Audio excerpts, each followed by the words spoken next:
européennes, allemandes, françaises, sont manifestement passées à une vitesse supérieure. Elles inventent chaque jour des normes de libéralisation. Elles s'attaquent à nos biens communs. Elles pèsent sur les traités européens et sur la législation nationale, ou dans le cadre de traités bilatéraux, ou dans le cadre du CETA, du pacte transatlantique ou du TISA. Les dirigeants des trusts hospitaliers et industriels de la santé, les assurances et la pharmacie ne rêvent que des profits encore plus grands en cherchant à s'approprier totalement un financement solidaire pour le transformer en marché concurrentiel. Et l'enjeu en Europe, c'est 5 milliards d'euros. Le coût de la protection sociale qui échappe au capitalisme, c'est 5 milliards d'euros. Et c'est cela l'enjeu pour l'avenir qu'ils entendent développer. Et au jeu de monopoly capitaliste, bien évidemment, ce sont les usagers de la santé, de la sécurité sociale, les salariés, mais surtout les populations qui seront les grands perdants. C'est pourquoi, d'une part, le réseau s'est inscrit dans cette campagne internationale contre le pacte transatlantique, mais nous sommes aussi dans le développement d'une campagne internationale qui s'appuie sur les mobilisations et les résistances réellement existantes au plan de chaque État, afin de construire les convergences de lutte européenne ainsi qu'une alternative aux prétentions des multinationales. Nous avons rendu public début 2014 un manifeste européen, d'ailleurs disponible depuis aujourd'hui en plusieurs langues sur notre site en construction, qui est géré par Sébastien Franco, qui est quelque part dans la salle. Ce manifeste propose une série de mesures pour que la population puisse retrouver une souveraineté et un contrôle sur les systèmes de santé et de protection sociale. Nous considérons en effet que la question de la santé, de l'action sociale et de la protection sociale ne sont pas l'apanage des seuls professionnels, mais concernent bien au contraire toute la population qui doit pouvoir se regrouper dans de larges coalitions incluant des associations, des syndicats, des partis, des associations d'usagers pour faire échec à la destruction des droits sociaux.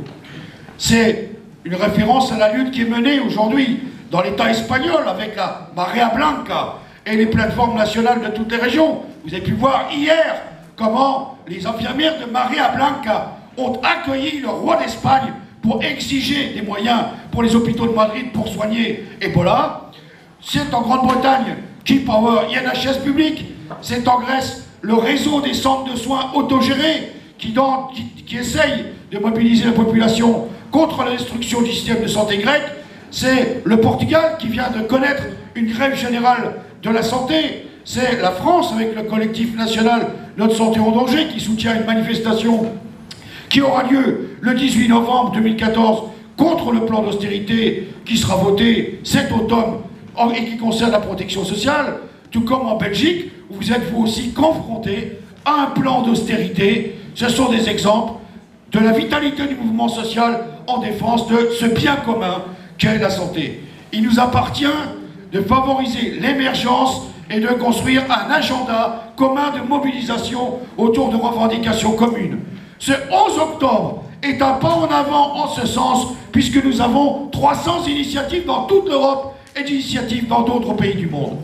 L'initiative du 19 décembre à Bruxelles doit être l'occasion, une nouvelle occasion, de construire ces convergences de lutte. Enfin, nous considérons que la question de la santé et de la protection sociale ne saurait se résumer à la seule défense des soins et de l'action sociale, mais nécessite surtout de s'attaquer aux déterminants fondamentaux de la santé, et en particulier un chômage de masse qui fait que nous avons plus de 30 millions de chômeurs en Europe, que 125 millions d'Européens, soit le quart de la population européenne, vivent sous le seuil de pauvreté, que des millions d'Européens vivent le mal logement, pour ne citer que quelques exemples. La santé n'est pas une marchandise et le social n'est pas à vendre. Alors il nous appartient d'agir ensemble, de reconquérir les droits sociaux, civiques et politiques en Europe, car nous avons la lourde responsabilité de montrer la voie de la résolution de la crise sanitaire mondiale, dont sont victimes les peuples dominés par nos multinationales. Et oui, il y a aussi un enjeu tout à fait mondial à ces initiatives. Au moment où le virus Ebola provoque des ravages dans toute l'Afrique de l'Ouest actuellement, débutait le 22 septembre à Tunis une grève avec des soins gratuits à la population. C'est un nouveau témoignage de la vitalité de la révolution de Jasmin qui nous apporte l'espoir sur un thème qui nous concerne toutes et toutes. Alors soyons-en dignes et luttons contre ce pacte transatlantique.